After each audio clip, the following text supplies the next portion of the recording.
Hello friends, welcome back to our channel. तो हम लेकर आए हैं बीएड फोर्थ सेमेस्टर के लिए मोस्ट इम्पॉर्टेंट ऑब्जेक्टिव क्वेश्चंस जो आपकी एग्ज़ाम यानी कि 2 अगस्त को जो आप लोगों का एग्ज़ाम होने वाला है बीएड फोर्थ सेमेस्टर पेपर 3 का जो आप लोगों का एग्ज़ाम होने वाला है फोर्थ सेमेस्टर का, उसी के मोस्ट इम्पॉर्टेंट ऑब्जेक्टिव क्वेश्चंस लेकर आए हैं जो आपके 2 अगस्त को आपकी परीक्षा में डायरेक्ट आपसे पूछे जाने वाले हैं। तो इन क्वेश्चंस को आपको अच्छे से रीड कर लेना है और अच्छे से इनको तैयार कर लेना है। इन क्वेश्चंस ही आपकी क्वेश्चन पेपर में आपके क्वेश्चंस फंस जाएंगे। तो चलिए हम लोग क्वेश्चंस को शुरू करते हैं। अगर आपने अभी तक चैनल को सब्सक्राइब नहीं किया है तो चैनल को कर लेंगे सब्सक्राइब और साथ में वीडियो कर देंगे लाइक और अपने दोस्तों में भी शेयर करना ना भूलें। तो सबसे पहला हमारा क्वेश्चन है इसमें, पाठ्यक्रम निर्माण के लिए मार्गदर्शन प्रदान करता है। पाठ्यक्रम निर्माण के लिए मार्गदर्शन प्रदान करता है तो शिक्षक करता है। कौन करता है? शिक्षक करता है। इसके बाद the teacher in curriculum making पुस्तक नामक पुस्तक किसने लिखी? The teacher in curriculum making नामक पुस्तक किसने लिखी? तो ये तीनों जो नाम है, लीज महोदय ने, फ्रेजर ने और जॉनसन, तीनों ने लोगों ने the teacher in curriculum making नामक पुस्तक लिखी थी। इसके बाद है, यह कथन किसका है? शिक्षकों के पास वह ज्ञान और अनुभव होता है जो पाठ्यक्रम विकास कार्य में अत्यंत उपयोगी सिद्ध होता है। तो ये किसने कहा था? ये कहा था एडवर्ड ए क्रग महोदय ने कहा था। किसने कहा था? एडवर्ड ए क्रग महोदय ने कहा था। इसके बाद है नेक्स्ट क्वेश्चन, छात्रों एवं शिक्षकों के कक्षा में प्रविष्ट हो जाने पर जब द्वार बंद हो जाता है तो छात्र ज्ञान, अंतर्दृष्टि, प्रेरणा आदि सभी के लिए शिक्षक पर ही निर्भर करते हैं, अतः पाठ्यक्रम उन्नयन का अर्थ वास्तव में कक्षाकार उन्नयन ही है। यह कथन है। तो यह कथन किसका है? यह कथन लीज फ्रेजर का है। किसका है? लीज फ्रेजर का है। इसके बाद शिक्षा प्रणाली के केंद्र में महत्वपूर्ण भूमिका निभाता है। तो शिक्षा प्रणाली के केंद्र में महत्वपूर्ण भूमिका कौन निभाता है? शिक्षक निभाता है। इसके बाद है, पाठ्यक्रम विषय वस्तु के ज्ञान के बिना अध्यापक कुशल नहीं हो सकता है। यह कथन किसका है? तो यह कथन किसका है? यह कथन डेंग एवं ल्यूक का है। किसका है? डेंग एवं ल्यूक का है। इसके बाद है, कक्षा में शिक्षक की बुनियादी ढांचा होना चाहिए। तो कक्षा में शिक्षक का बुनियादी ढांचा कैसा होना चाहिए? प्रजातांत्रिक होना चाहिए। कैसा होना? प्रजातांत्रिक होना चाहिए। शिक्षक को शिक्षा कौशल के विकास के लिए उपयोगी है। तो शिक्षक के शिक्षा के विकास के लिए सूक्ष्म शिक्षण बहुत उपयोगी है। कौन सा शिक्षण? सूक्ष्म शिक्षण बहुत उपयोगी है। इसके बाद है, प्रधानाध्यापक सहज व निर्मित दोनों होता है। यह कथन है। तो यह कथन किसका है? यह कथन पी रेन का है कि प्रधानाध्यापक सहज व निर्मित दोनों होता है। इसके बाद है, अनुभव मनुष्य का सबसे बड़ा शिक्षक है। अनुभव मनुष्य का सबसे बड़ा शिक्षक है। यह कथन है। तो यह कथन किसका है? यह कथन ताला का है। किसका है? ताला का है। इसके बाद है, एक शिक्षक के रूप में आप अपनी खाली समय का उपयोग कैसा करना चाहेंगे? तो कोई अच्छे काम करने में। क्या करने में? कोई अच्छे काम करने में। इसके बाद है, शिक्षकों के लिए मनोविज्ञान का प्रभाव है। तो शिक्षक के लिए मनोविज्ञान का प्रभाव क्या है? बालकों के चरित्र का निर्माण करना, अनुशासन में सहायता, बाल व्यवहार का ज्ञान। तो ये सभी जो हैं शिक्षकों के मनोविज्ञान का प्रभाव है। इसके बाद है, पाठ्यचर्या के प्रभाविकता निर्धारण में निम्नलिखित में से कौन सा कारक सर्वप्रधान है? तो छात्र का हित। क्या है? छात्र का हित। पाठ्यचर्या के आधारभूत प्रतिमान में पाठ्यचर्या लागू करने वाला प्रत्यक्ष जिम्मेदार अभिभावक कौन होता है? तो कौन होता है? अध्यापक होता है। कौन होता है? अध्यापक यानी टीचर होता है। इसके बाद है, शिक्षक के पास जितने भी साधन उपलब्ध हैं उनकी जिज्ञासा एवं रुचि को जागृत करना चाहिए। किसके अनुसार? तो किसके अनुसार? स्टीफनसन के अनुसार। किसके अनुसार? स्टीफेंसन के अनुसार। इसके बाद निम्नलिखित में से किस शिक्षा शास्त्री ने 2 प्रकार के पाठ्यक्रम बताए हैं? तो किस शिक्षा शास्त्री ने 2 प्रकार के पाठ्यक्रम बताए हैं? सेलर एवं अलेक्जेंडर ने। किसने? सेलर एवं अलेक्जेंडर ने। सेलर एवं अलेक्जेंडर महोदय ने कौन से पाठ्यक्रम बताए हैं? तो उन्हें 2 पाठ्यक्रम बताए थे, नियोजित पाठ्यक्रम और क्रियान्वित पाठ्यक्रम। तो इसमें ऑप्शन आपका सी करेक्ट हो जाएगा, ए और बी दोनों। इसके बाद है पाठ्यक्रम तो उसी समय निर्मित होता है जब शिक्षक और छात्र यह निश्चित करते हैं कि अब हम यह पढ़ेंगे। अब हम पढ़ेंगे, यह मत किसका है? तो यह मत किसका है? एक विद्वान के मत के अनुसार। विद पाठ्यक्रम तो उसी समय निर्मित होता है जब शिक्षक और छात्र यह निश्चित करते हैं कि अब हम पढ़ेंगे। तो यह किसका है? एक विद्वान के मतानुसार। एक अध्यापक के रूप में आप अपने छात्रों के अंदर पुस्तकालय अध्ययन की रुचि कैसे विकसित करेंगे? तो कैसे विकसित करेंगे? छात्रों के साथ स्वयं पुस्तक बैठकर अध्ययन करना। इसके बाद है नेक्स्ट क्वेश्चन, पाठ्यक्रम कलाकार अध्यापक के हाथ में वह साधन है जिससे वह पदार्थ यानी विद्यार्थी को आदर्श उद्देश्य के अनुसार अपने स्टूडियो यानी कि स्कूल में ढाल सकता है। ये कथन किसका था? ये कथन कानिंगम का था। किसका था? कानिंगम का। वर्तमान समय में शिक्षक की भूमिका है। तो वर्तमान समय में शिक्षक की भूमिका कैसी है? प्रभाव बोधात्मक है। कैसी है? प्रभाव बोधात्मक है। राष्ट्रीय शिक्षा नीति 2020 का केंद्र बिंदु है। तो राष्ट्रीय शिक्षा नीति 2020 का केंद्र बिंदु है बहुविषयकता और समग्र शिक्षा। क्या है? बहुविषयकता और समग्र शिक्षा। इसके बाद है निम्नलिखित में से NEP 2020 का हिस्सा नहीं है क्योंकि ये छात्र की खोज और स्वतंत्रता को प्रतिबंधित करते हैं। कठोर पाठ्यक्रम, मूल्यांकन, परीक्षा की ओर आकलन की योगफल तरीके अपनाना, तो ये सभी जो हैं वो NEP 2020 का हिस्सा नहीं है। एक शिक्षक को नए पाठ की शुरुआत कैसे करनी चाहिए? कथा वाचन के माध्यम से, एक कविता पाठ के माध्यम से, एक चित्र प्रदर्शित करके, ऊपर से कोई दो तरीके। ऊपर से कविता के पाठ के माध्यम से कर सकते हैं, कथा वाचन के माध्यम से कर सकते हैं, एक चित्र प्रदर्शित करके। तो आप इनमें से कोई दो तरीके अपना सकते हैं। इसके बाद शिक्षक का सबसे महत्वपूर्ण कार्य है। तो शिक्षक का महत्वपूर्ण सबसे कार्य क्या? विद्यार्थियों के विकास का मार्गदर्शन करें। तो विद्यार्थियों का मार्गदर्शन करना शिक्षक का सबसे महत्वपूर्ण कार्य है।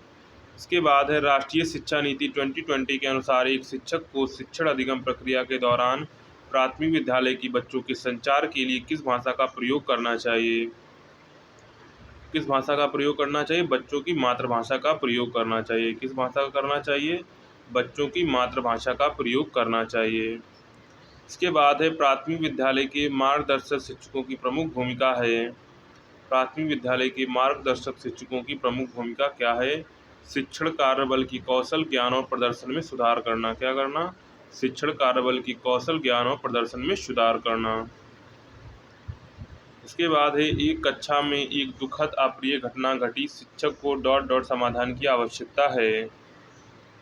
तो कक्षा में ही मामले पर चर्चा करके क्या करना है? कक्षा में ही मामले पर शिक्षक को चर्चा करनी है और उसका समाधान निकालना है। इसके बाद है निम्नलिखित में से 21वीं सदी के उच्च शिक्षा शिक्षकों को सुनिश्चित किया जाना चाहिए। क्या सुनिश्चित किया जाना चाहिए? छात्रों को उच्च शिक्षा संबंधी कौशल के लिए तैयार करना, डिजिटल संसाधन का उपयोग करना, अंतः विषयक दृष्टिकोण अपनाना, ये सभी। तो इसका सही आंसर क्या हो जाएगा? ये सभी कार्य अपनाने चाहिए।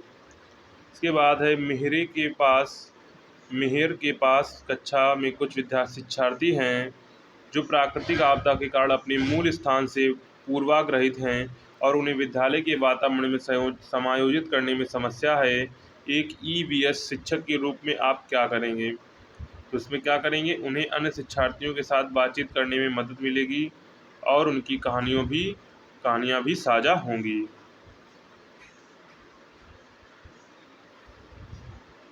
इसके बाद है इनमें से कौन सी भूमिका एक शिक्षक को निभानी होती है?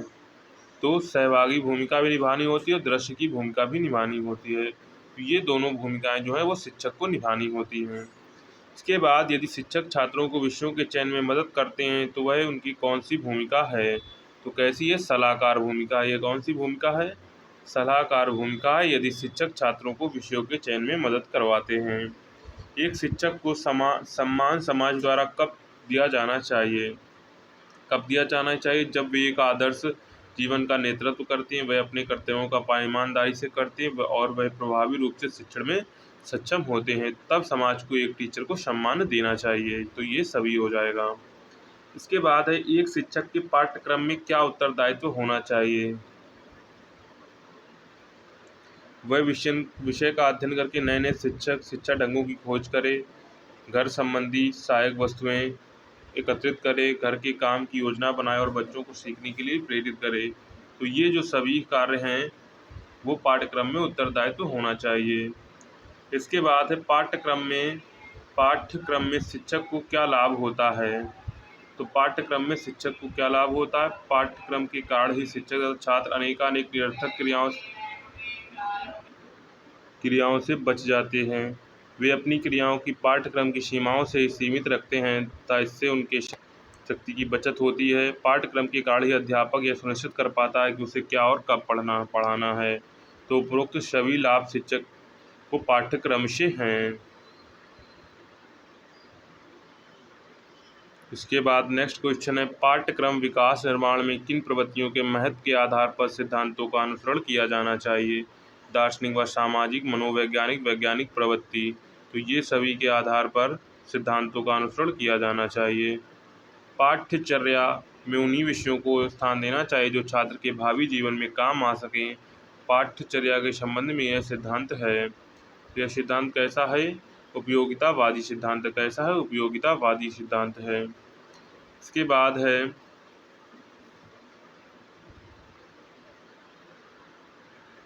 पाठ्यक्रम का निर्माण इस प्रक्रिया द्वारा किया जाना चाहिए, इस प्रकार किया जाना चाहिए कि समयानुसार उसमें परिवर्तन किया जा सके। यह सिद्धांत कहलाता है। तो यह सिद्धांत क्या कहलाता है। लचीलेपन का सिद्धांत कहलाता है। इसके बाद है पाठ्यक्रम के अंतर्गत प्रत्येक विषय को समान महत्व देने की मांग करता है। तो कौन सा सिद्धांत करता है। संतुलन का सिद्धांत यह मांग करता है।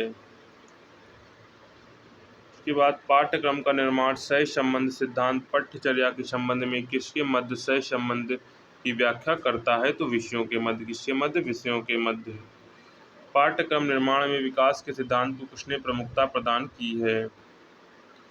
पाठ्यक्रम निर्माण में विकास के सिद्धांत को पेस्टोलॉजी ने प्रमुखता प्रदान की। किसने प्रदान की है। पेस्टोलॉजी ने। इसके बाद है डीवी महोदय के सिद्धांत में हम सोचते हैं कैसे। तो डीवी महोदय के सिद्धांत में हम कैसे सोचते हैं। एकमात्र प्रयोगात्मक विधि द्वारा खोज की तर्कमूल विधि का एकमात्र उपयोग, जिसमें हम खोजते हैं किसी भी विधि द्वारा उत्पन्न विचार का अनिर्वायद अनुभव से परीक्षण किया जाना चाहिए। विभेदीकरण सिद्धांत के अनुसार पाठ्यक्रम निरूपण के संबंध में निम्नलिखित में से कौन सा कथन सही नहीं है। कौन सा कथन सही नहीं है। प्रत्येक छात्र को ठीक उसी विषय वस्तु को उसी तरह ठीक उतने ही घंटे में सीखता है। निम्नलिखित में से क्या पाठ्यचर्या के विषय के लिए मार्गदर्शक सिद्धांत नहीं है। तो परीक्षा को आसान बनाना। क्या। परीक्षा को आसान बनाना। इसके बाद है नीचे दो कथन दिए गए हैं, एक अभिकथन ए और दूसरा कारण आर। नीचे दिए गए कूट में से कोई सही कूट का चयन कीजिए। मनोवैज्ञानिक पाठ्यचर्या शिक्षा का एक महत्वपूर्ण आधार है। दूसरा, मनोवैज्ञानिक नियम और सिद्धांत प्रदान करते हैं जो छात्रों और शिक्षक के व्यवहार को प्रभावित करते हैं। इसमें क्या हो जाएगा। ये और भी दोनों सत्य हैं। आर ए की सही व्याख्या है। के बाद पाठ्यक्रम सिद्धांत और व्यवहार के प्रकार हैं। तो पाठ्यक्रम सिद्धांत के प्रकार क्या है। संचालित होने के लिए ज्ञान की एक निकाय के रूप में पाठ्यक्रम, प्रक्रिया के रूप में पाठ्यक्रम, छात्रों को एक लक्ष्य प्रदान करने में, प्राप्त करने में मदद करने के प्रयास के रूप में पाठ्यक्रम। तो ये सभी हो जाएगा। क्या आपसे सही हो जाएगा। ये सभी। इसके बाद है पाठ्यक्रम निर्माण में किसके आधार पर कुछ सिद्धांतों की उत्पत्ति हुई है। किसके सिद्धांतों की पर उत्पत्ति हुई है। विभिन्न विधियों के आधार पर, विभिन्न प्रवृत्तियों के आधार पर, अभिक्रियाओं के आधार पर, उपरोक्त सभी के आधार पर। क्या हो जाएगा। उपरोक्त सभी के आधार पर। इसके बाद है पाठ्यचर्या निर्माण में सिद्धांत शिक्षा की की पूर्ति करते हैं तो आवश्यकताओं और लक्ष्य दोनों की पूर्ति करते हैं। अनुभव किसी व्यक्ति के वातावरण की भौतिक स्थिति नहीं है, अतः पाठ्यचर्या में पूर्व निर्धारित विषय वस्तु को आधार न बनाकर छात्र की रुचियों एवं आवश्यकताओं को केंद्र बनाकर किया जाना चाहिए। यह कथन किसने कहा? तो किसने कहा था? फ्लाय महोदय ने कहा था। किसने कहा था? फ्लाय महोदय ने कहा था। इसके बाद है, यह सिद्धांत ऐसे विषयों का चयन या सुझाव देता है जो छात्रों की जीवन उपयोगी ज्ञान प्रदान के साथ साथ उन्हें व्यावहारिक ज्ञान भी प्रदान करने में सक्षम हो। सिद्धांत का नाम है, सिद्धांत का नाम क्या है? विषय केंद्रित का सिद्धांत क्या है? विषय केंद्रितता का सिद्धांत। पाठ्यचर्या में कुछ क्रियाओं का समावेश होना चाहिए, इस संबंध में करके सीखने पर किसने बल दिया था? तो किसने बल दिया था? जॉन ड्यूवी ने दिया था। किसने दिया था? जॉन ड्यूवी ने दिया था। इसके बाद है नेक्स्ट 17 क्वेश्चन। प्राथमिक स्तर पर क्रीड़ा खेल संबंधी क्रियाशीलता, माध्यमिक स्तर पर योजना प्रोजेक्ट पद्धति की क्रियाशीलता तथा उच्च स्तर पर रचनात्मक एवं सृजनात्मक कार्यों को प्रोत्साहित किया जाना चाहिए। क्रिया प्रदान पाठ्यचर्या में विद्यार्थी क्रियाशील बनते हैं, शिक्षक पर आश्रित नहीं रहते हैं और स्वयं अपने मार्ग को खोजते हैं। ये किस सिद्धांत पर आधारित है? तो ये किस पर सिद्धांत पर आधारित है? क्रिया केंद्रितता का सिद्धांत पर आधारित है। इसके बाद महात्मा गांधी के अनुसार 3H का संतुलित विकास पाठ्यचर्या विकास के किस सिद्धांत के अंतर्गत आता है? तो किसके अंतर्गत आता है? क्रिया केंद्रितता के सिद्धांत का अंतर्गत आता है। महात्मा गांधी के 3H हैं, तो महात्मा गांधी के 3H का मतलब हैंड, हेड एंड हर्ट। क्या है? हैंड, हेड एंड हर्ट है। इसके बाद है, बालक विश्वविद्यालय में कुछ सीखता है, उसके द्वारा उसे इस संसार की जीवन परिस्थितियों के साथ अनुकूल करने की योग्य होना चाहिए। इतना ही नहीं, आवश्यकता पड़ने पर परिस्थितियों में परिवर्तन करने के लिए भी बन सके। यह कथन किसका है? तो यह कथन किसका है? रॉयबर्न का है। किसका है? रॉयबर्न का है। पाठ्यक्रम विकास के अनुसिद्धांत हैं। तो पाठ्यक्रम विकास के अनुसिद्धांत क्या है? संस्कृति के प्रसार का सिद्धांत, मनोवैज्ञानिकता का सिद्धांत, सृजनात्मक एवं अभिक्रिया का सिद्धांत। तो ये सभी हो जाए, क्या हो जाएगा? ये सभी। इसके बाद है, पाठ्यचर्या सामुदायिक जीवन के सजीव एवं अनिवार्य अंग के रूप में संबंधित होना चाहिए। वह कथन किस आयोग के अनुसार है? तो किसका आयोग है? माध्यमिक शिक्षा आयोग के अनुसार है। किसके अनुसार है? माध्यमिक शिक्षा आयोग के अनुसार है। निम्नलिखित में से बाल केंद्रित पाठ्यचर्या की विशेषता नहीं है। तो पाठ्यचर्या पूर्णतः वयस्क मनोविज्ञान पर आधारित है। किस पर है? वयस्क मनोविज्ञान पर आधारित है।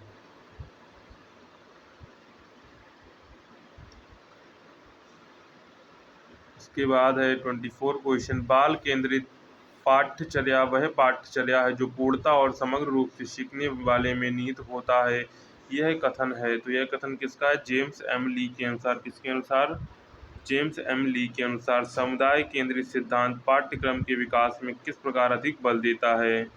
पाठ्यक्रम तैयार करते समय समाज की गतिशीलता का अवश्य ध्यान रखना चाहिए। इस प्रकार पाठ्यक्रम की रचना करनी चाहिए जो बालक को भावी परिस्थितियों के अनुकूल बनाने की शक्ति प्रदान कर सके। तो क्या हो जाएगा? ए और बी दोनों हो जाएगा। पाठ्यक्रम सामुदायिक जीवन से सजीव एवं अनिवार्य अंग के रूप में संबंधित होना चाहिए। यह कथन है। तो यह कथन किसका है? माध्यमिक शिक्षा आयोग का। किसका है? माध्यमिक शिक्षा आयोग का है।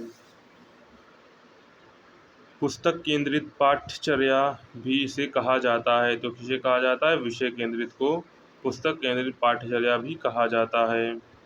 विषय केंद्रित पाठ्यचर्या के निम्नलिखित दोष हैं। तो इसके निम्नलिखित दोष क्या हैं? पहला दोष है, यह अपेक्षित व्यवहारगत उद्देश्यों को सीमित कर देती है। इसमें अधिगम अनुभवों का विस्तार क्षेत्र सीमित होता है।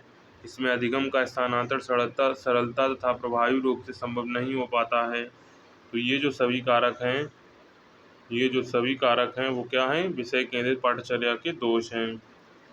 पाठ्यक्रम निर्माण के लिए क्रिया तथा अनुभव का सिद्धांत किसके द्वारा दिया गया? किसके द्वारा दिया गया? था प्रयोजनवाद के द्वारा दिया गया। किसके द्वारा? प्रयोजनवाद के द्वारा। जे कृष्णमूर्ति किस सिद्धांत में विश्वास नहीं रखते थे? तो जे कृष्णमूर्ति धर्म में विश्वास नहीं रखते थे। किस में नहीं रखते थे? धर्म में विश्वास नहीं रखते थे। किसी भी शैक्षणिक संस्थान का हृदय किसे माना जाता है? तो किसी भी शैक्षणिक स्थान का हृदय किसे माना जाता है? पाठ्यक्रम को माना जाता है। किसे माना जाता है? पाठ्यक्रम को माना जाता है। हम पाठ्यचर्या विकास में यदि किसी सुव्यवस्थित उपागम का पालन करते हैं तो यह नाम से जाना जाता है। तो किससे जाना जाता है? पाठ्यचर्या उपागम के नाम से जाना जाता है। उसके बाद है पाठ्यक्रम उपागम से अभिप्राय है। तो पाठ्यक्रम उपागम से क्या अभिप्राय है? पाठ्यक्रम उपागम से अभिप्राय पाठ्यचर्या विकास और उससे क्रियान्वित करने से संबंध पक्षों के विषय में निर्णय लेंगे प्रयुक्त प्रतिमान। पाठ्यक्रम उपागम एक योजना के रूप में का छात्रों को अधिक अनुभव तथा अर्थात क्रियाएं प्रदान करने के अध्यापक अनुकूल करते हैं। तो ये ऑप्शन पे क्या हो जाएगा? ये सभी हो जाएगा। पाठ्यक्रम उपागम में निम्नलिखित में से किसका उपयोग नहीं होता है? तो पाठ्यक्रम उपागम में वैचारिकता का उपयोग नहीं होता है। विविध उपयोगों के माध्यम से पाठ्यक्रम को बनाया जाता है। अभिरुचिपूर्ण और परिस्थितिजन्य क्या? अभिरुचिपूर्ण एवं परिस्थितिजन्य। इसके पाठ्यक्रम उपागम कुछ कहने, सोचने एवं करने के निर्वहन का इसका कथन किसका है? मैरियम और वेबस्टर का है। किसका है? मैरियम और वेबस्टर का है। तो यहाँ हो जाए डी, बी और सी दोनों। व्यवहार जन्य उपागम के अंतर्गत किस पहलू पर विशेष बल दिया गया है? तो किस पर विशेष बल दिया गया है? लक्ष्य और उद्देश्य पर। किस पर दिया गया है? लक्ष्य और उद्देश्य पर दिया गया है। लक्ष्यों की प्राप्ति हेतु पाठ्यक्रम के किस भाग को अधिक समृद्ध किया जाता है? तो लक्ष्यों की प्राप्ति हेतु किस भाग को अधिक समृद्ध किया जाता है? सक्षमता को। किसको? सक्षमता को। परिवर्तन संबंधी प्रस्ताव करने वाला श्री व्यवहार जन्य उपागम का हिस्सा होता है। यह कथन किसका है? तो यह कथन किसका है? फ्रेडरिक टेलर का है। किसका है? फ्रेडरिक टेलर का है। प्रबंधकीय उपागम में पाठ्यक्रम निदेशात्मक, प्रमुख एवं जनरल मैनेजर की भूमिका है। तो किसकी है? प्रधानाध्यापक की है। किसकी है? प्रधानाध्यापक की है। प्रणाली उपागम में पाठ्यक्रम का निर्माण कैसे होता है? कैसे होता है? सभी विद्यालयों को शामिल करके ये सभी काउंसलिंग अधिगम। तो किसके द्वारा होता है? अधिगम।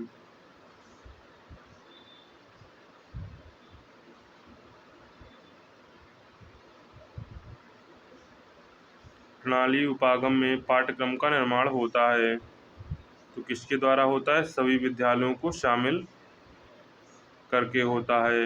इसके बाद है जॉर्ज B.U. चैम्प के अनुसार शिक्षा के प्रणाली उपागम में निम्न में से कौन सम्मिलित नहीं है? तो कौन सम्मिलित नहीं है? अधिगम सम्मिलित नहीं है। मानवीय उपागम किसकी गतिविधियों पर केंद्रित माना जाता है? तो मानवीय उपागम किसकी गतिविधियों पर केंद्रित माना जाता है? बाल केंद्रित गतिविधियों पर केंद्रित माना जाता है। इसके बाद है मानवीय उपागम के अंतर्गत किस प्रकार के पाठ्यक्रम पर विचार किया जाता है? तो औपचारिक एवं नियोजित पाठ्यक्रम पर। किस पर किया जाता है? औपचारिक एवं नियोजित पाठ्यक्रम पर। सुमेलित कीजिए।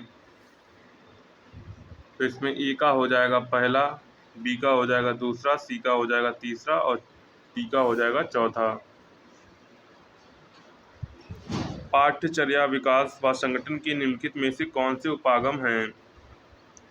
तो विषय आधारित उपागम, विस्तृत क्षेत्र उपागम, दक्षता आधारित उपागम, उपरोक्त सभी उपागम। सही आंसर हो जाएगा उपरोक्त सभी उपागम हो जाएगा। इसके बाद है प्रणाली उपागम का सोपान का सही चरण है। इसका सही चरण क्या हो जाएगा? इसका सही चरण हो जाएगा प्रणाली उपागम का सामाजिक उपयोग करना। क्या? प्रणाली उपागम का सामाजिक उपयोग करना। इसके बाद है विषय पर आधारित उपागम। विषय का संगठन किस पर आधारित होता है? तो तर्क पर आधारित होता है। किस पर? तर्क पर आधारित होता है। विषय आधारित उपागम निम्नलिखित किस प्रकार का होता है? तो विषय आधारित उपागम विषय वस्तु केंद्रित और संरचना केंद्रित दोनों होता है। तो सही आंसर आपका हो जाएगा ए और बी दोनों। क्या हो जाएगा? ए और बी दोनों। इसके बाद है बालक शिक्षा के लिए होता है, ना कि शिक्षा बालक के लिए। यह कथन किस उपागम के लिए कहा गया है? तो किसके लिए कहा गया है? सामाजिक समस्या उपागम के लिए। किसके लिए? सामाजिक समस्या उपागम के लिए। इसके बाद नेक्स्ट क्वेश्चन है पाठ्यक्रम निर्माण और विकास है। कैसी प्रक्रिया है ये? व्यावहारिक प्रक्रिया है। कैसी है? व्यावहारिक प्रक्रिया है। पाठ्यक्रम के विकास के लिए प्रयुक्त आधुनिक तकनीक के विषय में कैसे पता चलता है? तो कैसे पता चलता है? पाठ्यचर्या विशेषज्ञों द्वारा। किसके द्वारा? पाठ्यचर्या विशेषज्ञों द्वारा। इसके बाद है पाठ्यक्रम विकास की प्रक्रिया की प्रथम अवस्था है। तो इसकी प्रथम अवस्था क्या है? शैक्षिक आवश्यकताओं का निर्धारण। क्या है? शैक्षिक आवश्यकताओं का निर्धारण। इसके बाद है पट्टचर्या विकास के अंतर्गत विषय वस्तु के गठन के समय स्वीकार नहीं किया जाता है। क्या नहीं स्वीकार किया जाता है? वस्तुनिष्ठता। क्या स्वीकार नहीं किया जाता है? वस्तुनिष्ठता। इसके बाद है पाठ्यक्रम विकास की प्रक्रिया के निम्नलिखित चरणों को क्रमानुसार सजाइए। तो इसका क्रमानुसार क्या हो जाएगा? तो सबसे पहला आएगा हमारा लक्ष्य ध्येय चयन, इसके बाद अधिगम अनुभव चयन, इसके बाद आएगा विषय वस्तु चयन, इसके बाद अधिगम अनुभव का संगठन और लास्ट में आएगा मूल्यांकन। तो आपका इसमें डी वाला करेक्ट हो जाएगा।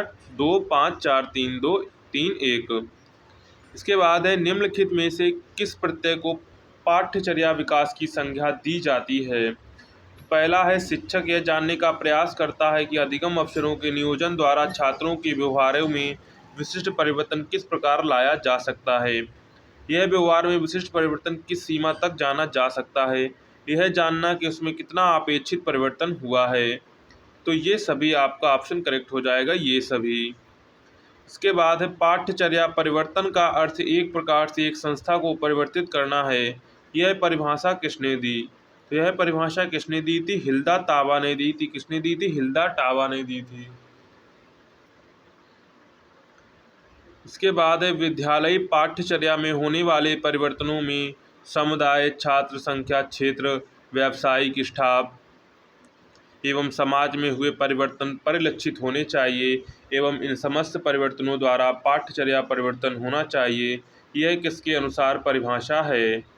तो यह किसके अनुसार परिभाषा है? सेलर एवं अलेक्जेंडर के अनुसार है। किसके अनुसार है? सेलर एवं अलेक्जेंडर के अनुसार है। इसके बाद है आधुनिक समय में पाठ्यक्रम विकास की अनेक प्रवृत्तियां विकसित होती जा रही हैं।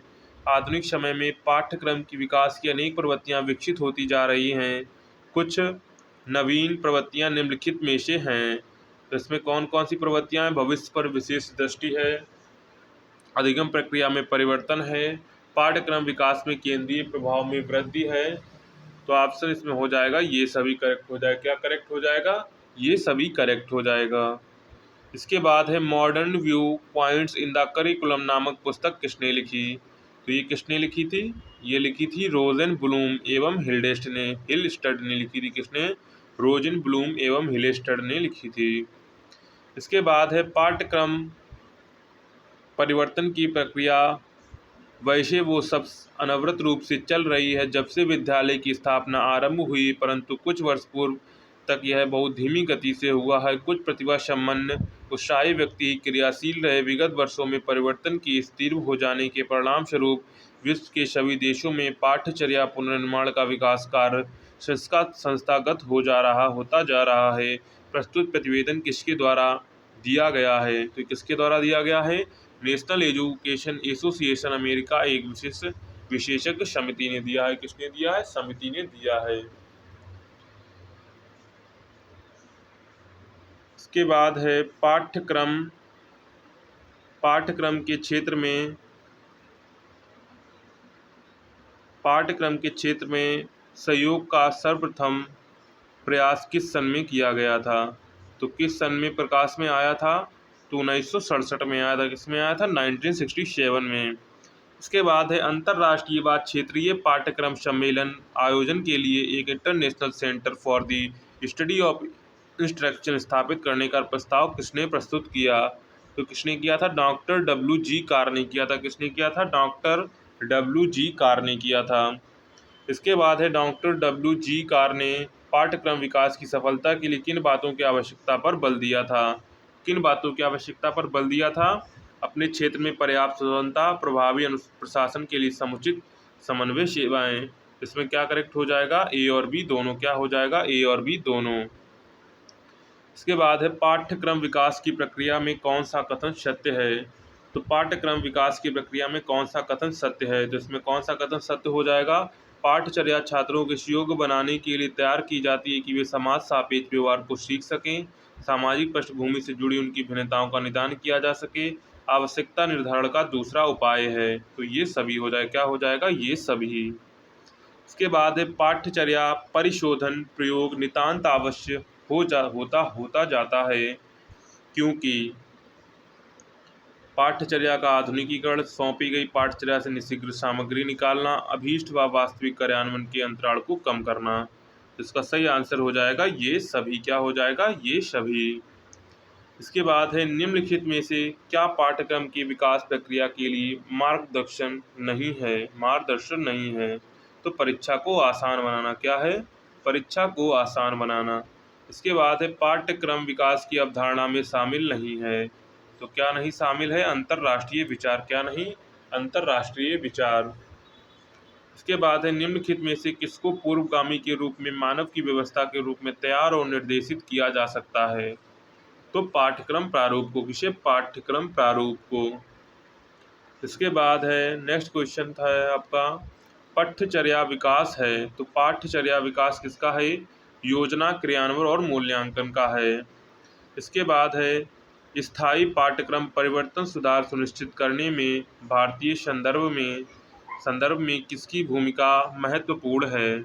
तो किसकी किसकी भूमिका महत्वपूर्ण है? छात्रों की प्रतिक्रिया की भूमिका, शिक्षकों की प्रतिक्रिया की भूमिका, शैक्षिक अधिकारियों की भूमिका।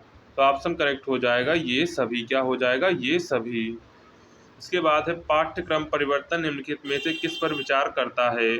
तो पाठ्यक्रम परिवर्तन किस पर विचार करता है? लक्ष्य और उद्देश्यों में परिवर्तन, विषय कविता में परिवर्तन, मूल्यांकन प्रक्रिया में परिवर्तन और शिक्षण के तरीकों में परिवर्तन। ये निम्नलिखित पर विचार करता है। इसमें ऑप्शन आपका बी करेक्ट हो जाएगा। ए, बी, डी और ई। इसके बाद है राष्ट्रीय पाठ्यचर्या की रूपरेखा किसके द्वारा तैयार की गई थी? किसके द्वारा की गई थी? एनसीईआरटी के द्वारा तैयार की गई थी। किसके द्वारा? एनसीईआरटी के द्वारा तैयार की गई थी। इसके बाद है नया पाठ्यक्रम 2005 किन जगहों पर सभा आयोजित करके तैयार किया गया? तो मैसूर, भोपाल, भुवनेश्वर और अजमेर, शिलोंग, ये सभी के द्वारा की गई थी। किसके द्वारा? ये सभी के द्वारा।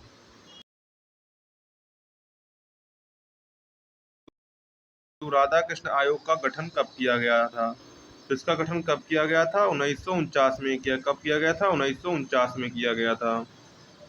इसके बाद है पाठ्यक्रम के विकास के मुख्य तत्व हैं।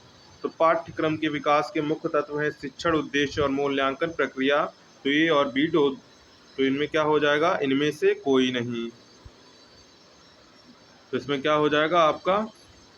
ए, बी, डी दोनों और डी इनमें से कोई नहीं। तो ऑप्शन हो जाएगा इसमें आपका सी करेक्ट हो जाएगा, ए और बी दोनों। इसके बाद है राष्ट्रीय शिक्षा नीति 2020 एनईपी 2020 में प्रस्तावित समावेशन निधि विभिन्न से आने वाले बच्चों से संबंधित है। सामाजिक आर्थिक रूप से अपरिचित समूह। इसके बाद एनईपी 2020 शिक्षा के मौजूदा 10+2 डिजाइन में किसमें परिवर्तन का प्रस्ताव है? तो 5+3+3+4 में। स्कूल पाठ्यक्रम किसकी संस्कृति को दर्शाता है? तो स्कूल पाठ्यक्रम समाज की संस्कृति को दर्शाता है। किसको दर्शाता है? समाज की संस्कृति को दर्शाता है। आयोग पाठ्यक्रम की प्रमुख चिंता है। तो आयोग पाठ्यक्रम की प्रमुख चिंता है बच्चों का समग्र विकास। क्या है?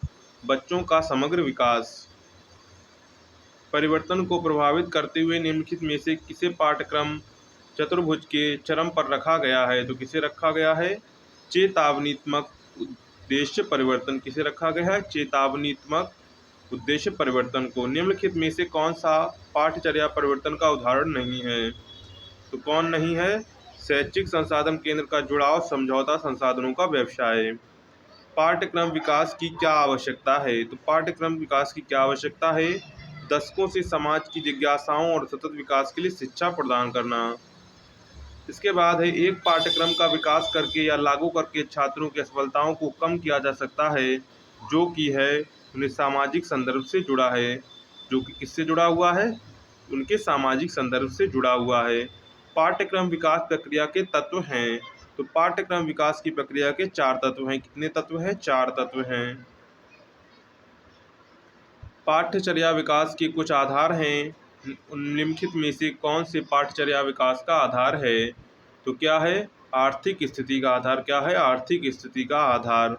पाठ्यचर्या के कितने आधार हैं? तो पाठ्यचर्या के टोटल 5 आधार हैं। कितने आधार हैं? 5 आधार हैं। इसके बाद है कारण और परिणाम के वैज्ञानिक नियमों को सर्वव्यापी और सर्वमान्य मानता है। कौन मानता है? यथार्थवाद मानता है। कौन मानता है? यथार्थवाद। समाजशास्त्र के जन्मदाता हैं, तो समाजशास्त्र के जन्मदाता कौन है? आगस्त कॉम्टे। कौन है? आगस्त कॉम्टे हैं। समाज के पुनर्निर्माण में अनेक कारणों से बदलाव होते हैं और होते रहेंगे, यह कथन किसका है? तो यह कथन किसका है? लूमले का है। किसका है? लूमले का है। शिक्षा के क्षेत्र में मनोवैज्ञानिक तत्वों को क्रियात्मक रूप से रूप देने का श्रेय किसे दिया जाता है? तो किसे दिया जाता है? पेस्टोलॉजी को दिया जाता है। किसे दिया जाता है? पेस्टोलॉजी को दिया जाता है। 19वीं शताब्दी में रूसो व्यक्तित्ववाद की प्रतिक्रिया स्वरूप किस प्रवृत्ति का जन्म हुआ? तो किस प्रवृत्ति का जन्म हुआ था? सामाजिकतावाद का। किसका? सामाजिकतावाद का जन्म हुआ था। इसके बाद क्वेश्चंस देखते हैं। पाठ्यक्रम का विकास में नियोजन का महत्व निम्नलिखित कारणों से है। तो किस कारणों से है? शिक्षा के अनुरूप विषय वस्तु अधिगम अनुभवों का समवेग नियोजन करके पाठ्यक्रम का सृजन किया जाता है। इसमें शिक्षण अधिगम प्रक्रिया सुव्यवस्थित रहती है। इससे शिक्षक को स्पष्ट ज्ञान रहता है कि उसे कब और क्या करना, क्या पढ़ना है। उपरोक्त सभी, तो इसका सही आंसर क्या हो जाएगा? उपरोक्त सभी जो होते हैं पाठ्यक्रम विकास के नियोजन में महत्व रखते हैं। पाठ्यक्रम नियोजन की प्रमुख विशेषताएं निम्नलिखित में से कौन सी हैं? तो कौन सी हो जाएगी? तो यह सतत चलने वाली मानसिक प्रक्रिया है। यह पाठ्यक्रम विकास के लिए कार्य करने की बुद्धिमत्तापूर्वक वैज्ञानिक पद्धति है। ए और बी दोनों और डी उपरोक्त में से कोई नहीं। तो इसका सही आंसर हो जाएगा ए और बी दोनों। अभिकल्प, क्षेत्र, अनुक्रम, संतुलन, ये सभी किसके आवश्यक तत्व हैं? तो ये किसके आवश्यक तत्व हैं? पाठ्यक्रम नियोजन के हैं। किसके हैं? पाठ्यक्रम नियोजन के। नेक्स्ट क्वेश्चन है, पाठ्यक्रम अभिकल्प विद्यालय में शैक्षिक अनुभवों को चुनने, नियोजित करने और आगे ले जाने में प्रयुक्त ढांचा अथवा रूपरेखा संरचनात्मक संगठन है। यह किसके द्वारा लिखा गया है? तो यह किसके द्वारा लिखा गया है? सेलर एवं विलियम द्वारा लिखा गया है। इसके बाद है नेक्स्ट क्वेश्चन, शिक्षा के विभिन्न स्तरों और क्षेत्रों के अनुरूप पाठ्यक्रम का विकास किया जाता है, फिर चाहे प्रारंभिक, माध्यमिक, उच्च माध्यमिक शिक्षा का स्तर ही क्यों ना हो। यह पाठ्यक्रम नियोजन के किस तत्व से संबंधित है? तो यह किस तत्व से संबंधित है? क्षेत्र से संबंधित है। किससे संबंधित है? क्षेत्र से संबंधित है। पाठ्यक्रम विकास के नियोजन का एक तत्व अनुक्रम है। अनुक्रम से तात्पर्य है, तो अनुक्रम से क्या तात्पर्य है? अनुक्रम से तात्पर्य है पाठ्यक्रम विकास के लिए नियोजित एवं चयनित विषय वस्तु को उचित अनुक्रम में व्यवस्थित करना। इसमें वैज्ञानिक मनोवैज्ञानिक सिद्धांतों का अनुसरण किया जाता है। पाठ्यक्रम को नियोजित अधिगम अनुभवों को अनुक्रम प्रदान करना। तो उपरोक्त सभी हो जाएगा। क्या करेक्ट हो जाएगा? उपरोक्त सभी। इसके बाद है नेक्स्ट, पाठ्यक्रम एकीकरण एक पाठ्यक्रम संगठन है जो जीवन की गहन समस्याओं अथवा अध्ययन के विस्तृत क्षेत्र पर फोकस डालने के लिए विषय वस्तु रेखाओं को आर पार काटता है, जो अर्थपूर्ण संयोजन में पाठ्यक्रम के विभिन्न खंडों को एक साथ लाता है। यह किसमें वर्णित है? तो यह वर्णित है शिक्षा शब्दकोश में वर्णित है। किसमें? शिक्षा शब्दकोश में वर्णित है।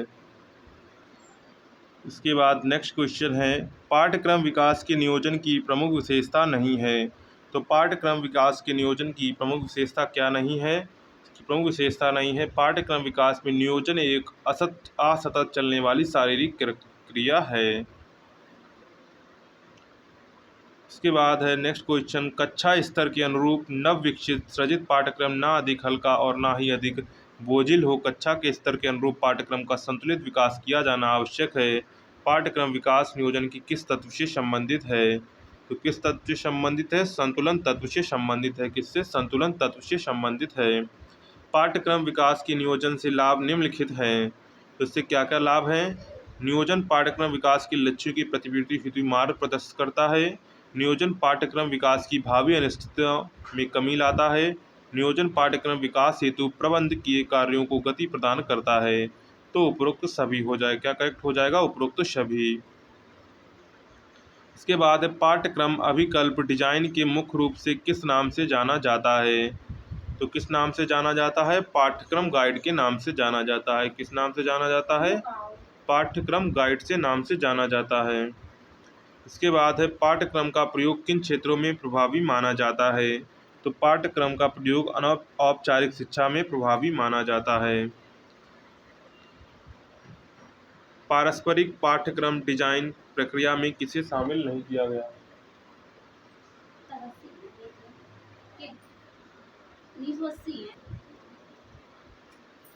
तो पारस्परिक पाठ्यक्रम डिजाइन प्रक्रिया में किसे शामिल नहीं किया जाता है? पाठ्यक्रम की विषय वस्तु को। इसके बाद है वर्तमान में पाठ्यक्रम नियोजकों को किस कारण से परेशानियों का सामना करना पड़ रहा है? तो परिवर्तनशील गति के कारण। किसके कारण? परिवर्तनशील गति के कारण।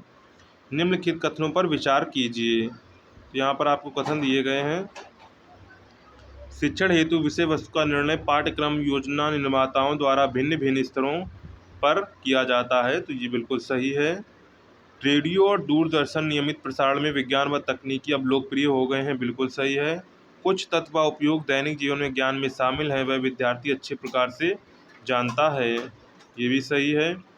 अनुभवी शिक्षक ऐसे प्रकरणों और प्रत्ययों को इस प्रकार से प्रस्तुत करता है कि वे विद्यार्थियों को स्पष्ट बात समझ में आ जाएं। ये भी सही है। इसमें आपका हो जाएगा उपरोक्त सभी सही हैं। क्या हो जाएगा? उपरोक्त सभी सही हैं।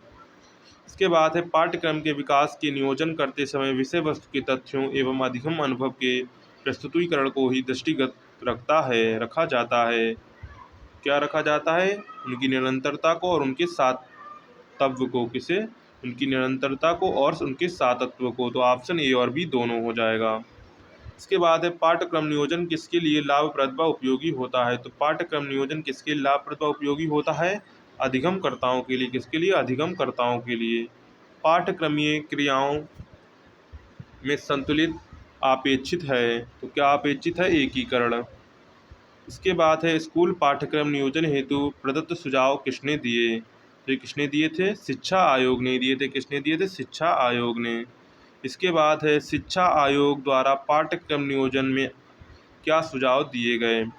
तो इसमें क्या सुझाव दिए गए थे? इसमें सुझाव दिए गए थे उच्च माध्यमिक स्तर पर प्रतिभावान बच्चों के लिए संबंधित कार्यक्रम प्रदान किए जाने चाहिए। निम्न प्राथमिक स्तर पर औपचारिक विषयों के भार कम किए जाने चाहिए। प्राथमिक स्तर पर कक्षा 8 से प्रारंभ करके साधारण और उच्च 2 स्तर के पाठ्यक्रम प्रदान किए जाने चाहिए। इसका सही आंसर हो जाएगा उपरोक्त सभी। क्या हो जाएगा? उपरोक्त सभी। इसके बाद है किसने कहा है कि पाठ्यक्रम नियोजन के 6 पृथक तत्व पाठ्यक्रम नियोजन में अपनी भूमिका निभाते हैं? तो ये किसने कहा था? जेम्स एम ली ने कहा था। किसने कहा था? जेम्स एम ली ने कहा था। इसके बाद है पाठ्यचर्या प्रकल्प परिनियोजन वह ढांचा या संरचना है जिसका विद्यालय में शैक्षिक अनुभवों के चुनने, नियोजित करने तथा क्रियान्वित करने में प्रयोग किया जाता है। अतः प्रकल्प वह योजना है जिसका सीखने की क्रियाओं को प्रदान करने के लिए शिक्षक द्वारा अनुकरण किया जाता है। पाठ्यचर्या नियोजन के अर्थ को किसने स्पष्ट किया था? तो किसने किया था? सेलर एवं अलेक्जेंडर ने किया था। किसने किया था? सेलर एवं अलेक्जेंडर ने। निम्नलिखित कथन में से सही कथन चुनिए। तो यहाँ पर पहला कथन है किसी गतिविधि योजना बनाना लक्ष्य प्राप्त करने पर केंद्रित होता है। बिल्कुल सही है। नियोजन में उन कार्यों को चुनना शामिल है जिन्हें संस्थागत लक्ष्य प्राप्त करने के लिए निष्पादित किया जाता है। सही हो जाएगा। ए और बी दोनों सही हैं। इसके बाद है आदर्शवाद के दर्शन के अनुसार पाठ्यचर्या में शामिल करने के लिए विषयों को कौन सा संयोजन सर्वाधिक उपयुक्त है? तो क्या हो जाएगा इसमें? दर्शन शास्त्र। क्या हो जाएगा? दर्शन शास्त्र, साहित्य और कला। इसके बाद है निम्नलिखित में से कौन से कथन सही कथन है? चुनिए। तो इसमें सही कथन आपको चुनने हैं। मनोवैज्ञानिक पाठ्यचर्या नियोजन एक महत्वपूर्ण आधार। ये भी सही है। मनोवैज्ञानिक नियम और सिद्धांत को प्रदान करता है जो छात्रों और शिक्षकों के व्यवहार को प्रभावित करते हैं। मनोवैज्ञानिक अनुकूल स्तर पर छात्रों के अधिगम को प्राप्त करने के लिए एक पाठ्यक्रम आयोजित किया जाएगा। सीखने में उन्हें सूचना ग्रहण कर सकते हैं। तो उपरोक्त सभी जो हैं वो सही कथन हैं। इसके बाद क्वेश्चन है पाठ्यचर्या के निर्धारक क्या हैं? तो पाठ्यचर्या के निर्धारक क्या हैं? बुनियादी जरूरतें, सामाजिक पहलू और सांस्कृतिक कारक हैं। इसके बाद निम्नलिखित में से कौन सा विषय या थीम आधारित पाठ्यक्रम का उदाहरण है? तो कारकों के संदर्भ में विवरणों के महत्व पर जोर देना। दर्शन एक ऐसा विज्ञान है जो परम तत्व के यथार्थ स्वरूप की जांच करता है। यह कथन किसका है? तो यह कथन किसका है? अरस्तू का है। किसका है? अरस्तू का है। फिक्टे के अनुसार दर्शन है, तो फिक्टे के अनुसार दर्शन ज्ञान का विज्ञान है। क्या है? दर्शन ज्ञान का विज्ञान है। इसके बाद जब भी किसी दार्शनिक विचारधारा का जन्म होता है तो समाज की डॉट डॉट उससे अवश्य ही प्रभावित होती है। तो क्या पाठ्यचर्या प्रभावित होती? क्या प्रभावित होती है? पाठ्यचर्या प्रभावित होती है। दर्शन पर पाठ्यचर्या का संगठन जितना आधारित है उतना शिक्षा का कोई भी अन्य पक्ष नहीं है। यह कथन किसका है? तो यह रस्क महोदय का है। किसका है? रस्क महोदय का है। दर्शन शास्त्र मात्र शिक्षा की पाठ्यचर्या निर्धारण में ही योगदान नहीं देता बल्कि ये संख्या का भी निर्धारण करता है। तो पाठ्य विषयों की किसकी संख्या का निर्धारण करता है? पाठ्य विषयों की संख्या का निर्धारण करता है। इसके बाद है निम्नलिखित में से कौन सा पाठ्यक्रम के निर्धारण का आधार नहीं है? पाठ्यक्रम के निर्धारण का आधार क्या नहीं है? भाषाई आधार नहीं है। वह दार्शनिक विषय जो पाठ्यचर्या निर्धारण का मुख्य आधार नहीं है, तो क्या हो जाएगा? मत एवं विचारों में समानता। क्या? मत व विचारों में समानता। इसके बाद है शिक्षा आयोग द्वारा पाठ्यक्रम नियोजन में क्या सुझाव दिए गए? तो शिक्षा आयोग द्वारा पाठ्यक्रम नियोजन में क्या सुझाव दिए गए थे? उच्च माध्यमिक स्तर पर प्रतिभावान बच्चों के लिए संबंधित कार्यक्रम प्रदान किए जाने चाहिए। निम्न प्राथमिक स्तर पर औपचारिक विषयों के भार कम किए जाने चाहिए। माध्यमिक स्तर पर कक्षा 8 से प्रारंभ करके साधारण और उच्च 2 स्तरों के पाठ्यक्रम प्रदान किए जाने चाहिए। सही आंसर हो जाएगा उपरोक्त सभी। इसके बाद है किसने कहा कि पाठ्यक्रम नियोजन के 6 पृथक तत्व पाठ्यक्रम नियोजन में अपनी भूमिका निभाते हैं? तो किसने कहा था? जेम्स एम ली ने कहा था। किसने कहा था? जेम्स एम ली ने कहा था। इसके बाद है पाठ्यक्रम प्रकल्प नियोजन वह ढांचा या संरचना है जिसका विद्यालय में शैक्षिक अनुभवों के चुनने, नियोजित करने तथा कार्यान्वित करने में प्रयोग किया जाता है।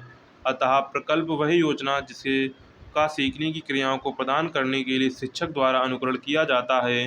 पाठ्यचर्या नियोजन के अर्थ को किसने स्पष्ट किया था? तो किसने स्पष्ट किया था? ये सेलर एवं अलेक्जेंडर ने स्पष्ट किया था। किसने किया था? सेलर एवं अलेक्जेंडर ने स्पष्ट किया था। के बाद है निम्नलिखित में से सही कथन चुनिए। तो निम्नलिखित में आपको सही कथन चुनना है। पहला है ए, किसी भी गतिविधि की योजना बनाना लक्ष्य प्राप्त करने पर केंद्रित होता है। बिल्कुल सही है। नियोजना में उन कार्यों को चुनना शामिल है जिन्हें संस्थागत लक्ष्य प्राप्त करने के लिए निष्पादित किया जाता है। तो ए और बी दोनों हो जाएगा। क्या हो जाएगा? ए और बी दोनों सही हैं। इसके बाद है आदर्शवाद के दर्शन के अनुसार पाठ्यचर्या में शामिल करने के लिए विषयों का कौन सा संयोजन सर्वाधिक उपयुक्त है? दर्शन, साहित्य और कला। निम्नलिखित कथनों में से सही कथन आपको चुनना है। तो इसमें जो उपरोक्त सभी कथन दिए गए हैं वो सभी सही हैं। इसके बाद नेक्स्ट क्वेश्चन है फाउंडेशन ऑफ करिकुलम नामक पुस्तक किसके द्वारा लिखी गई? तो किसके द्वारा लिखी गई थी? हर्बर्ट स्पेंसर के द्वारा लिखी गई थी। किसके द्वारा? हर्बर्ट स्पेंसर के द्वारा लिखी गई थी।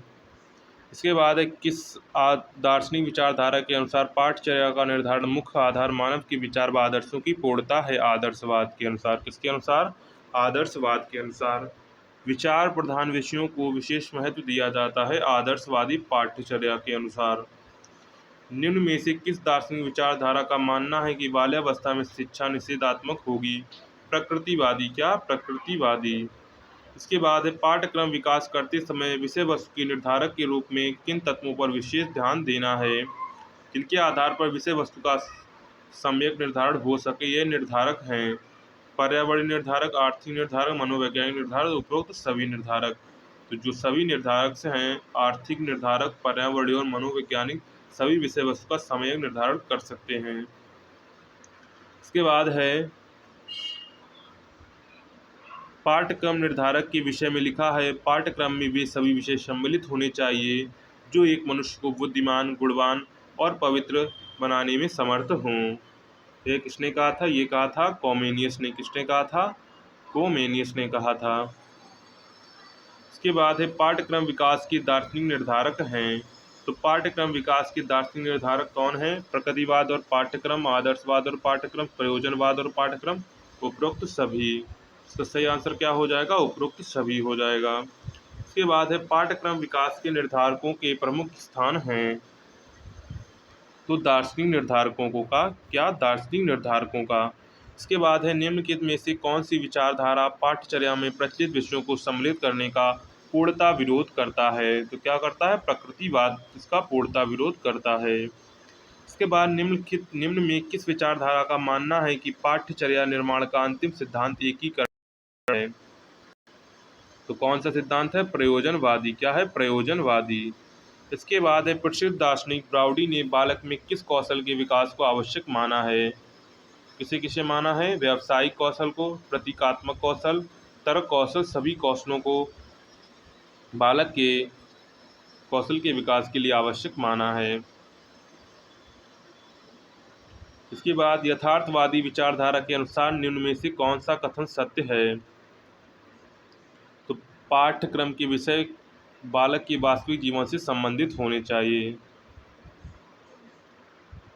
निम्न में से किस विचारधारा का मानना है कि हमें विद्यार्थी के अस्तित्व के बारे में सोचना चाहिए, ना कि उसके सार तत्व के बारे में, क्योंकि अस्तित्व तत्व से पूर्व होता है? तो इसका नाम क्या है? अस्तित्ववादी सिद्धांत। क्या है? अस्तित्ववादी। इसके बाद नेक्स्ट है प्रकृतिवादी विचारधारा के अनुसार। तो प्रकृतिवादी विचारधारा के अनुसार पाठ्यक्रम में वैज्ञानिक विषयों को प्रमुख स्थान दिया जाना चाहिए। इसके बाद प्रकृतिवाद निम्न में से किस विषय का मुख्य विषय के रूप में पाठ्यक्रम में स्थान देता है? तो किसे देता है? खेल कूद को देता है। किसे? खेल कूद को। इसके बाद है प्रयोजनवादी पाठ्यचर्या आधारित है। उपयोगिता, रुचि, एकीकरण, उपरोक्त सभी पर आधारित। किस पर? उपरोक्त सभी पर आधारित है। यथार्थवादी पाठ्यचर्या आधारित है। तो यथार्थवादी पाठ्यचर्या उपयोगिता और आवश्यकता दोनों पर आधारित है। तो ऑप्शन सी करेक्ट हो जाएगा, ए और बी दोनों। प्लेटो कट्टर आदर्शवादी था। उनके अनुसार पाठ्यक्रम में स्थान दिया जाना चाहिए भौतिक क्रियाओं को, सौंदर्यात्मक क्रियाओं को, नैतिक क्रियाओं को, उपरोक्त सभी क्रियाओं को। क्या हो जाएगा? उपरोक्त सभी क्रियाओं को दिया जाना चाहिए। विद्यालय को प्रथमता ऐसे स्थान के रूप में नहीं जानना चाहिए जहाँ निश्चित ज्ञान सीखा जाता है, वरन उस स्थान के रूप में जहाँ युवक क्रिया के निश्चित रूपों में अनुशासित होते हैं। ये कथन किसके अनुसार है? तो यह कथन किसके अनुसार है? यह कथन है नन के अनुसार। किसके अनुसार है? नन के अनुसार है। इसके बाद है पाठ्यक्रम का विकास करते समय सामाजिक दृष्टि से उपयोगी तत्वों एवं तथ्यों को निर्धारित करने में सामाजिक मूल्यों, मान्यताओं, आदर्शों एवं सामाजिक सांस्कृतिक विरासत को अधिक महत्व दिया जाता है। यह कथन पाठ्यक्रम के किस निर्धारक के अंतर्गत आता है? तो किसके अंतर्गत आता है? सामाजिक निर्धारक के अंतर्गत आता है। मनोवैज्ञानिक दृष्टि से पाठ्यक्रम निर्माण में प्रमुख निर्धारक में शामिल नहीं है। तो उसमें क्या शामिल नहीं है? उसमें शामिल नहीं है नैतिकता। कारण परिणाम के वैज्ञानिक नियम को सर्वव्यापी और सर्वमान्य मानता है। तो कौन सा? यथार्थवाद मानता है। इसके बाद है निम्नलिखित कथन में से कौन सा कथन सत्य है? तो इसमें कौन सा कथन सत्य है? प्रयोजनवादियों ने पाठ्यक्रम निर्माण में क्रियाशीलता को नकारा है। प्रयोजनवादियों ने पाठ्यक्रम निर्माण में क्रियाशीलता को नकारा है। इसके बाद है निम्नलिखित में से कथनों पर विचार कीजिए। यथार्थवादी पुस्तकीय तथा साहित्य ज्ञान को अधिक महत्व देते हैं। यथार्थवादी भौतिकवादी पर आधारित है। गलत। ऊपर वाला भी गलत है। भौतिकवादियों के अनुसार जगत मिथ्या है। सही है, भौतिकवादी के अनुसार जगत मिथ्या है। इसके बाद क्वेश्चन है नेक्स्ट, भारत में संविधान कब अपनाया गया? तो 26 नवंबर 1949 को अपनाया गया था और 26 जनवरी 1950 को लागू किया गया था। संपूर्ण संविधान भारत में कब लागू हुआ? तो 26 जनवरी 1950 को लागू हुआ था। 26 जनवरी 1950 को जो थे संविधान के कुछ प्रावधान लागू हो गए थे और पूरा संविधान 26 जनवरी 1950 को लागू हुआ था। भारतीय संविधान का पिता किसे कहा जाता है? तो भारतीय संविधान का पिता डॉक्टर भीमराव अम्बेडकर को कहा जाता है। सबसे बड़ा या अधिक लिखित संविधान किस देश का है? तो सबसे बड़ा लिखित संविधान भारत का है। किसका है? भारत का है। संविधान की प्रस्तावना में भारत को कहा जाता है, तो इसको क्या कहा जाता है? सर्वसत्ताधारी समाजवादी धर्मनिरपेक्ष लोकतांत्रिक गणराज्य। तो यहाँ पर हो जाएगा सर्वसत्ताधारी समाजवादी धर्मनिरपेक्ष लोकतांत्रिक। यहाँ पर ऑप्शन बी करेक्ट हो जाएगा। भारत में संविधान की प्रस्तावना में समाजवादी और धर्मनिरपेक्ष शब्दों को किस संशोधन में जोड़ा गया था? तो इसे किसमें जोड़ा गया था? 42वें संशोधन में जोड़ा गया था। किसमें? 42वें संशोधन में जोड़ा गया था। प्रस्तावना का वह प्रावधान जो सभी वयस्क मतदाताओं को मतदान देने का अधिकार प्रदान करता है कहलाता है। ये क्या कहलाता है? ये कहलाता है प्रजातंत्र। क्या कहलाता है? प्रजातंत्र कहलाता है। भारतीय संविधान की प्रस्तावना प्रीएम्बल ऑफ इंडियन कॉन्स्टिट्यूशन में जिन आदर्शों एवं उद्देश्यों की रूपरेखा दी गई है उनकी आगे व्याख्या की गई है। मूल अधिकारों, राज्य के नीति निर्देशित सिद्धांतों एवं मूल कर्तव्यों में।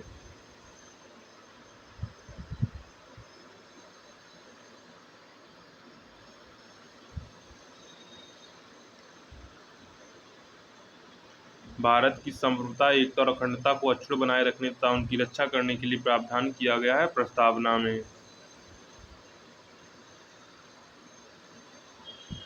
भारतीय संविधान के किस भाग को उसकी आत्मा की आख्या प्रदान की गई है प्रस्तावना में? संविधान की प्रस्तावना में प्रयुक्त शब्द सेकुलर का अर्थ है सभी नागरिकों के लिए धर्म एवं उपासना की स्वतंत्रता। सबसे महत्वपूर्ण संकेत संविधान की प्रस्तावना से मिलता है जिससे नागरिकों को हर प्रकार का न्याय, विचार, कार्य स्वतंत्रता, समानता तथा भ्रातृत्व प्रयोग प्राप्त होगा। प्रश्न यह है कि पाठशालाओं एवं उच्च शिक्षा संस्थाओं ने इस संबंध में क्या किया है, कौन से परिवर्तन किए हैं जिनके आधार पर उन्हें मंथन किया जा सके। यह कथन किस प्रसिद्ध शिक्षाविद ने लिखा है? तो किसने लिखा है? शिक्षाविद डॉक्टर वीबी लुल्ला ने लिखा। किसने? शिक्षाविद डॉक्टर वीबी लुल्ला ने। इसके बाद है भारतीय शिक्षा में शिक्षा अधिनियम आरटीई किस वर्ष लागू हुआ? तो 2009 में लागू हुआ था। डीलर्स कमीशन रिपोर्ट ने उल्लिखित शिक्षा के 4 स्तंभों में से कौन सा वसुधैव कुटुंबकम के भारतीय मूल्य को दर्शाता है? तो एक साथ रहने के लिए सीखना। क्या? एक साथ रहने के लिए सीखना।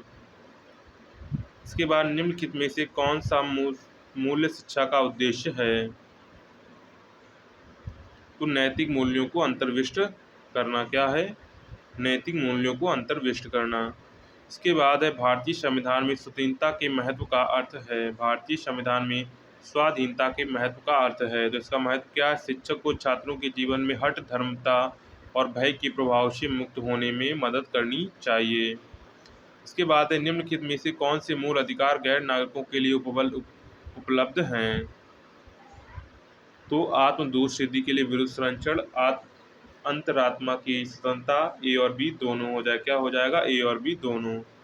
इसके बाद है यदि कोई 12 वर्षीय बच्चा अपनी इच्छा के बिना किसी कारखाने में काम कर रहा है तो यह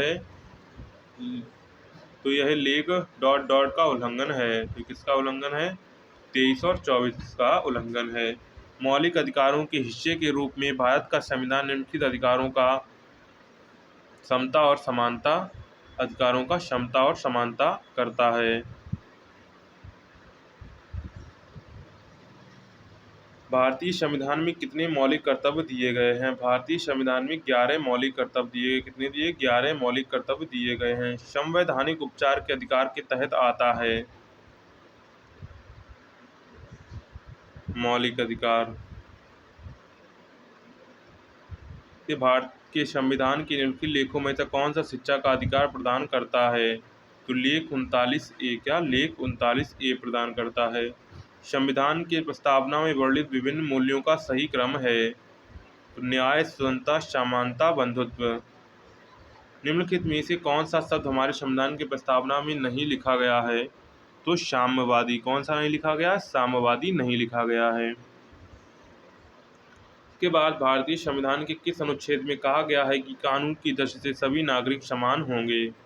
तो किसमें कहा गया है? अनुच्छेद 14वें में कहा गया। किसमें कहा गया? अनुच्छेद 14वें में कहा गया है।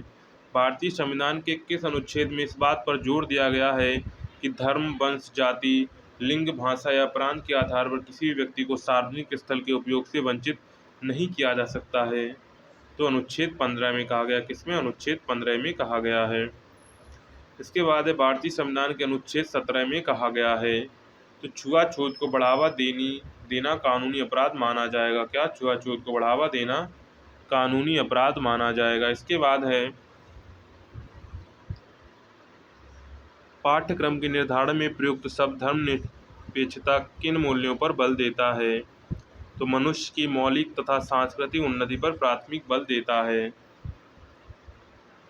इसके बाद पाठ्यक्रम निर्धारण में आधार बनाया जाना चाहिए तो पाठ्यक्रम निर्धारण में सर्वधर्म समभाव आधार बनाना चाहिए। तो ऑप्शन ई करेक्ट हो जाएगा। इसके बाद नेक्स्ट है किसने कहा मैं अधिकार पूर्वक कहना चाहता हूं कि धर्मनिरपेक्षता का अर्थ नास्तिकवादी है। इसका अर्थ है हम सभी धर्मों और मतों का आदर करते हैं, हमारा राज्य किसी एक धर्म से संबंधित नहीं है। तो किसने कहा था? डॉक्टर सर्वपल्ली राधाकृष्णन ने कहा था। किसने कहा था? डॉक्टर सर्वपल्ली राधाकृष्णन ने कहा था। इसके बाद नेक्स्ट क्वेश्चन देखते हैं सर्वधर्म समभाव के संबंध में निम्न कथन किसका है? हम सभी धर्मों एवं विश्वासों को समान आदर प्रदान करते हैं, अर्थात हम सर्वधर्म समभाव में आस्था रखते हैं। तो ये महात्मा गांधी का कथन था। इसके बाद है भारतीय संविधान में निहित स्वतंत्रता का अधिकार हमें प्रदान करता है तो ये हमें उपरोक्त सभी अधिकार प्रदान करता है, जैसे संगठन एवं दल बनाने का अधिकार, समूचे देश में विविध भ्रमण का अधिकार, प्रत्येक नागरिक को अपनी संस्कृति को अपने ढंग से बनाए रखने का अधिकार। शिक्षा के लक्ष्य से संबंधित मूल्य है तो शिक्षा के लक्ष्य से संबंधित मूल्य है सामाजिक, नैतिक एवं आध्यात्मिक मूल्य का विकास करना, राजतांत्रिक व्यवस्था का विकास करना। तो सही आंसर हो जाएगा सामाजिक, नैतिक एवं आध्यात्मिक मूल्यों का विकास करना। सामाजिक दृष्टिकोण के विकास से बालकों में किन गुणों का विकास होता है? तो संवेदनशीलता, सहयोग, अनुशासन, उपरोक्त सभी का विकास होता है। निम्नलिखित में से किस आयोग का मानना था कि सभी छात्रों के लिए किसी न किसी प्रकार की सामाजिक एवं राष्ट्रीय सेवा को शिक्षा में अनिवार्य किया जाना चाहिए? कोठारी आयोग। तक किसका था? कोठारी आयोग की। निम्न में से कौन सा मूल्य भारतीय संविधान में निहित नहीं है? नक्सलवाद। भारतीय संविधान में निहित समाजवाद किन सिद्धांतों पर आधारित था? तो लोकतांत्रिक सिद्धांतों पर। भारतीय संविधान में उल्लिखित संवैधानिक मूल्य धर्मनिरपेक्षता के संबंध में कौन सा तथ्य गलत है? तो प्रत्येक व्यक्ति को धर्म में आस्था रखने का अनिवार्य है। एक धर्म में आस्था रखना अनिवार्य है, गलत हो जाएगा, ये आपका सही हो जाएगा। भारतीय संविधान का अनुच्छेद 28 से संबंधित है तो शिक्षा संस्थानों में धार्मिक शिक्षा या धार्मिक उपासना में उपस्थित होने के लिए विषय में स्वतंत्रता है। यह कथन किसका है कि मूल्य वह जो मानव इच्छाओं की तुष्टि करे? तो अर्बन का था। आदर्शवादी दार्शनिकों ने मूल्यों की संख्या प्रदान की है तो ब्यूटी। क्या हो जाएगा? ब्यूटी। ये हमारे बीएड 4th सेमेस्टर के मोस्ट इम्पॉर्टेंट ऑब्जेक्टिव क्वेश्चंस हो जाते हैं। इसके बाद हम एक बीएड का मॉडल पेपर अपलोड करेंगे, वो आपके लिए वेरी इंपॉर्टेंट है, तो उसे आप लोग जरूर देखें और ज़्यादा से ज़्यादा लोगों को शेयर करें। तो चलिए, अगर आपको वीडियो पसंद आया हो तो वीडियो को लाइक कर देंगे, चैनल को सब्सक्राइब कर लेंगे। ऐसे ही वीडियो के लिए मिलते हैं नेक्स्ट वीडियो में।